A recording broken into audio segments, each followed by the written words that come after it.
The Forgotten American Girl short film competition and its results. This video is not intended for children under the age of 13 years old, and if the comments are off, it's because YouTube did it, not me.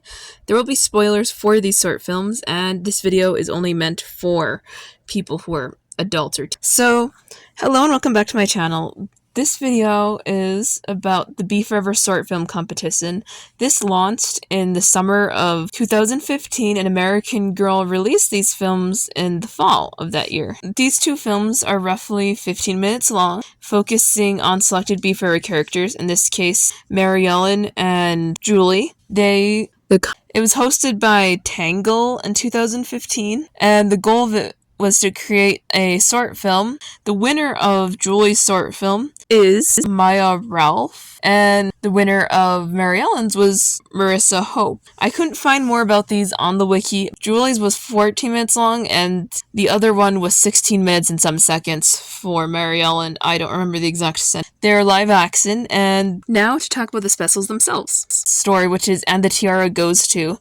The plot follows Julie, a girl who loves basketball. Her school announces a beauty pageant. Julie initially feels out of place, but decides to participate after her sister encourages her, and learning about a Little Miss America winner who used her prize money for law school. Julie showcases her basketball dribbling skills, and she is mocked by a few of her peers for not doing a more traditional pageant talent. She calls Ivy to ask what she should do, and Ivy suggests that she maybe switch her talent, which she doesn't really end up doing. So Julie continues through with her original plan to do basketball on stage, and does pretty well being a runner-up. At one point in the pageant, they have an interview portion where they ask the girls about their hopes for the future, and Julie has a more unconventional answer of wanting to be president. She ends up getting first place. A different girl ends up getting the champion award, I suppose, at this, and Julie's happy that she managed to place well and her family celebrate. So my thoughts. This is a fun little story that highlights all the major aspects that you would think to include for the character of Julie. And Ivy, to an extent, we don't get a ton here. She just wants to hang out with Ivy and talk to her on the phone once, but she's here nonetheless. One thing that is pretty well done is this actually takes place before Julie's primary stories in American Girl. They place it according to the wiki. So the person who wrote this and submitted the script and all that didn't want to interrupt the canon of Julie's story, and I find that really neat.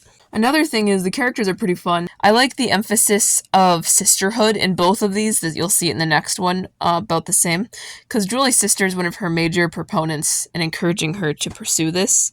I appreciate that. The guy, who I believe is a gym coach, is really funny to me. I don't know, he has the most 70s look I've ever seen, and I adore that. Most of the actors and actresses are children here, so they're not the best, but they're not the worst I've ever. They're definitely passable, and some of them are way better than others. I'm gonna say that. Like the semi-mean girls were not good actresses. Moving on to Mary Ellen and the Brightest Star. The plot follows Mary Ellen Larkin pursuing her passion for space. When she learns about a rocket scientist who will visit her classroom and be introduced to a student who writes the best essay about the wonders of space, she eagerly enters the contest, despite her classmates' remarks about her being a girl in outer space doesn't mix. Mary Ellen creates a comic book about a fearless adventurer named Astro Girl instead of writing a traditional essay. Her unique approach pays off when she gets to ask a scientist questions alongside one of her fellow classmates who had doubted her. Mary Ellen learns that the brightest star she saw was actually Mars, and realizes she can pursue her passion for space. Her sister and her also go trick-or-treating. It's near Halloween. That's just at the end, I say. My thoughts. So this one also does a good job with what we know about Mary Ellen. This one leans more into STEM element, which is pretty common for 2015 girls media at the time. Obviously, these don't have a humongous budget. These were done, but American Girl did fund these. Mary Ellen and her sister have a pretty good bond here. I don't know why we don't see any of the other siblings. Maybe they just didn't have the money for more kid actors to point out the siblings. That's not something I'm completely sure about. I think it's pretty good. Her bully is such a pompous little jerk. I don't like him. But I think they did a good job with the pompousness. I think it's cool that she got to be canonically on television. I'm not sure when this occurs in her timeline, just for the record. But I'm going to assume, like, maybe it's not super important when this occurs or if it's even canon. It's not necessarily an important factor to Another thing is, that's a really cool Halloween costume. I wonder if they ever made the Halloween costume of, like, the astronaut that was shown here. I don't think so. At least not like this. That's kind of sad. They may have used that for a different doll. Lastly, I'm gonna, before the end of the video, I have signed by saying a little statement here. The Beef River dolls only really get negative attention from the fandom, and Mary Ellen and a lot of other ones are a bit of a victim like this. They don't talk nearly enough about these short films because they were made with a lot of passion and intent for the brand, and I really like how they're very true to the stories of these characters with accurate casting.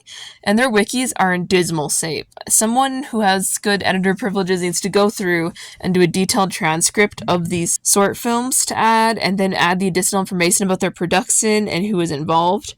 I don't know how that works. All I know is that somebody who would be good at that needs to do it. If you liked this video, please consider commenting, and subscribing. I'd really appreciate it. I'm trying to get to 1,000 subscribers before the end of the year, where I will do a face reveal and a Q&A. Bye!